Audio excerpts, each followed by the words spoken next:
This game only sold 3,000 copies in the first week. This was the franchise's biggest failure.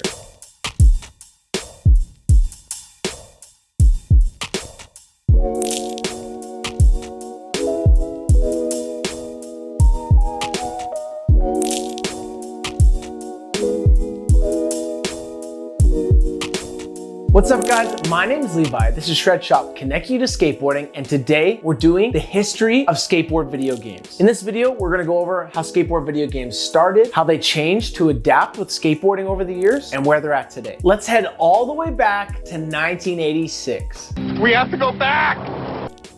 The early days. These were crazy times. Let's set the scene. Ronald Reagan was president. The war on drugs began and didn't really work. And when it comes to drugs and alcohol, just say no. Chernobyl happened. The Challenger spaceship exploded. Oprah Winfrey's TV show started. My brother was born. The Nintendo console just came out a few years earlier and no one could really afford them. So the arcades were popping. But the most important thing, in 1986, Atari released 720, the very first skateboard video game. This game came out as an arcade game. And interesting to note, it was called 720 because at that time it was the biggest spin anyone had done on a skateboard. Skateboarding is really popular at this time, and over the next few years, other video games would start to surface. Games like California Games, which included lots of sports, including skateboarding, and Town & Country Surf Designs came out with a game called Wood and Water Rage. All these games were super primitive, but they sowed the seed and set the tone for skateboard video games. In 1988, the first memorable skate game was released. It was called Skate or Die, and it was available to take home and use at your at-home console. It was so popular, they made a second game, and they made a handheld Game Boy version. This was the first handheld skate video game. It was called Skate or Die Tour de Thrash. This was the first peak for skateboard video games, but unfortunately the skateboard industry started to die in the late 80s. The dawn of a new era. In 1995, a new contest emerges, the Extreme Games. Have you heard about the Extreme Games? We have nothing to be scared of. The Extreme Games begin tomorrow at 12:30 on ESPN. And skateboarding exposes itself to the mainstream world. Unfortunately, it didn't have much to show. After their launch, Extreme Games shortened their name to just X Games. After 6 skateboard video games come out between 1986 and 1990, nothing comes out for skate video games for 5 years. The first game to break that drought, in 95, ESPN partners with PlayStation to drop ESPN Extreme Games. Sorry to say for all you old heads, this video game sucked.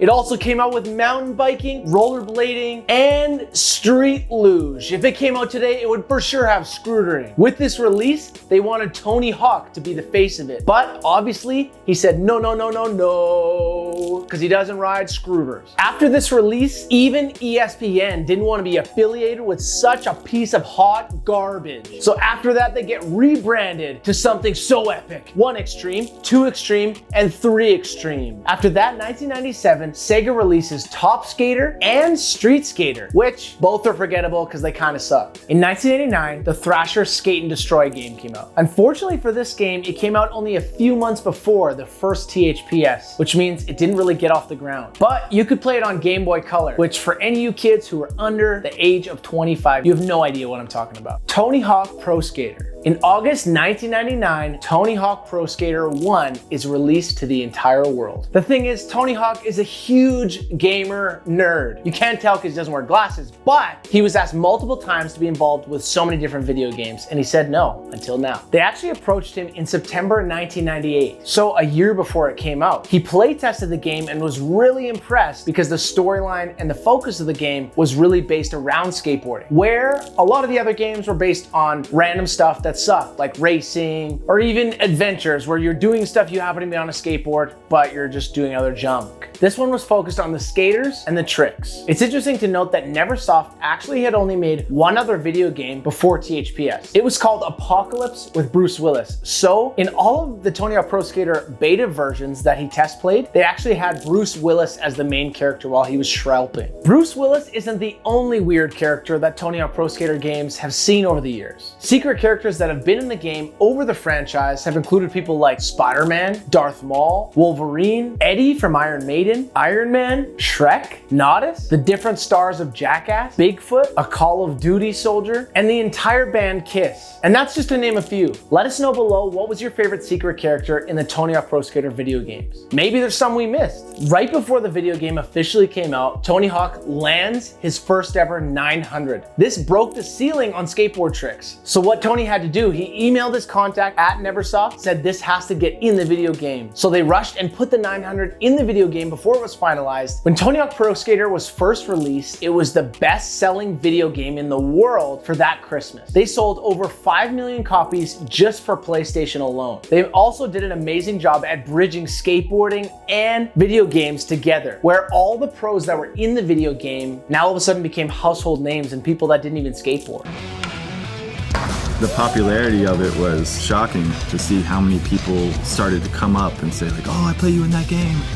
The playable pro skaters that are featured in the game include people like Tony Hawk, Alyssa Steamer, Kareem Campbell, Rune Glifberg, Chad Muska, Bucky Lasek, Jeff Rowley, Andrew Reynolds, and Jamie Thomas. It's interesting to note that Jamie Thomas was actually the last one to sign up because he wasn't sure if the game was going to be whack or not. The very next year, they released Tony Hawk Pro Skater 2, and they add pro skaters Eric Costin and Steve Caballero to the mix. The THPS Dynasty celebrates their amazing success by releasing a new video game each year for pretty much the next decade. After Activision saw the extreme success of the THPS video games, they launched an entire division in their company under Extreme Sports, releasing video games like Matt Hoffman's Pro BMX, Kelly Slater's Pro Surfer, and Sean Palmer's Pro Snowboarding. But unfortunately, none of them had the success of our OG Tony Hawk. But it's interesting to note, in THPS 3, Kelly Slater is a special character. He wasn't popular in his own video game, so we had to come play Tony's. Got him. Got him! In 2001, THPS 3 is released, and a lot of people believe that this is the peak of the Tony Hawk Pro Skater franchise. The visuals and controls were a huge leap forward in what could be done in the video game, and when it's released, Metacritic ranks it the highest rated video game for PlayStation 2 that year. The following year, Tony Hawk Pro Skater 4 came out. Mr. Hawk said that his annual royalty check for all the video games that were out was over $4 million that year. They keep releasing Tony Hawk's game, but they realize that putting out a new game every single year kind of puts fatigue on the franchise because not everything is a huge leap forward. By the mid-2000s, the franchise is getting tired. It's not selling as well as it used to be. In 2009, Tony Hawk Pro Skater Ride came out. It was their greatest failure. So much so that they only sold 3,000 copies in the first week. There's 8 billion people on this planet. 3,000. Who knows? It might have been because you had to buy a new controller all in itself. It went full circle back to arcade games. Remember Dance Dance Revolution where you had to jump on the pads? This was skateboarding's version of that. You had to stand on a board that plugged into your TV. The early 2000s explosion. ESPN didn't want to give up. They're so strong. So in 2001, they tried again, releasing ESPN Skateboarding. This was a much better attempt than their first one because they released it with pro skaters like Colin McKay, Chris Sen, Bob Burnquist, Kerry Getz, and more. We see an absolute explosion in the early 2000s with other skate video games. In 2000, we see the release of the game called Grind Session, which has Ed Templeton, John Cardiel, Willie Santos, Daewon Song, Carabeth Burnside, and many more. Unfortunately, we also see the video game world vomit out a bunch of bad skate video games. Like, they were so sucky. They were games like MTV Sports Skateboarding featuring Andy Mack. You know, the graphic was just one big yellow helmet. Skateboard Park Tycoon, The Simpsons Skateboarding, Evolution Skateboarding, Go-Go Hyper Grind. Disney's Extreme Skate Adventure. But interesting enough, that one's not so bad because it uses the same engine that Tony Hawk Pro Skater used. There's other bad ones. Backyard Skateboarding, Goofy Skateboarding, Nickelodeon Power Rocket. So bad. And that's just to name a few. Let us know below if you ever played any of these games and if there's any other just wretched ones. 2007, another competitor threw their hat into the skateboard video game ring. EA Skate. It's in the game. EA Sports. It's in the game. They came at the right time. THPS was cooling down. They came in, and one of the biggest features they had that people loved was that they reinvented the game mechanics. Well, the experience of skateboarding is a very physical feeling, and that's what we wanted to capture in playing this game. You had both joysticks, and you actually had to flick and pop and shoot and score and do hat tricks and whatever. You had to deke out the opponent of the knobbed ledge. EA Skate started fresh with a slew of new characters that weren't in the Tony Hawk Pro Skater video game. People like Chris Cole, Danny Way, Jason Dill, Jerry Sue, PJ Ladd, Rob Dyrdek, and Terry Kennedy. In the later versions of the game, they also added people like Mark Appleyard, Lucas Puig, John Rattray, John Cardiel, Eric Costin, Colin McKay, Ryan Gallant, Josh Kalis, Dennis Busenitz, Giovanni Retta, Coach Frank, and the boss man Andrew Reynolds. Fast forward, in May 2010, Skate 3 comes out, and that is the last of the EA Skate franchise. And weirdly enough, skateboard video games go dormant for years. EA Sports, who is used to doing stuff like basketball, hockey, football video games annually, realized that there just wasn't enough demand to keep putting out extreme sports video games. Well, they didn't fully go dormant. Apparently, Tony Hawk Pro Skater games didn't get the memo, because they were still releasing stuff, we'll say, like Ride, Shred, Pro Skater HD, Pro Skater 5. Also, they released Vert and Shred Session, which were both mobile video games. Speaking of mobile games, the touchscreen cell phone came out in 2007. Today, Apple is going to reinvent the phone. And here it is. And as it grew and got better, this released a whole new genre of video games. We had mobile skateboard games like Touch Grind, Skate Space, True Skate, Skate Park, Skateboard Party, My TP Skateboarding, Flip Skater, Stickman Skater, Fingerboard, The Ramp, and many more. And my favorite, Scooter Space. Laughs aside, they all suck. If you guys love this stuff, make sure you like, subscribe, and comment. It's the best way for us to keep giving you the content that you love. If you're on other platforms, follow us at Shred Shop or me personally at Levi Switzer. In August 2015, YouTube sensation, influencer, whatever, PewDiePie starts playing Skate 3. How's it going, bros? My name's PewDiePie. Welcome back to some more Skate 3. He's promoting it on his channel, so much so that his followers go out and they buy it everywhere. UK store called Game, a huge supplier for video games, had to phone EA Sports and say, please, will you print more of this video game? We're completely sold out. Also after this, the Barracks posts a crowd campaign called Make EA Skate Again. They go through all their reach, all their followers, and they tell them to go to the EA Skate Instagram and ask them, please make the video game again. This blows up all of EA Skate's channels with people asking for the video game again. In January of 2017, EA Sports employee Daniel Lindgren tweeted with just the hashtag Skate4. Right after that tweet came out, EA put out a message saying we're not working on Skate 4. But fast forward to June 2020, they announced we're working on it. We're back, we're doing it. Skate's happening, we're rolling. We've secretly got together, it's the beginning. The skate evolution continues. Skate 4 is being produced by a new studio in Vancouver, Canada called Full Circle. It's interesting to note that Full Circle has a load of employees that used to work at Black Box and EA, which are both of the companies that made skate video games before. As of now, Skate 4 is anticipated to release sometime in 2023. Let us know below if you got an inside scoop. Please, just tell us. Just like leak the secret. With your best friend that works there, just tell us when it's gonna come out, please. Modern day skateboard video games.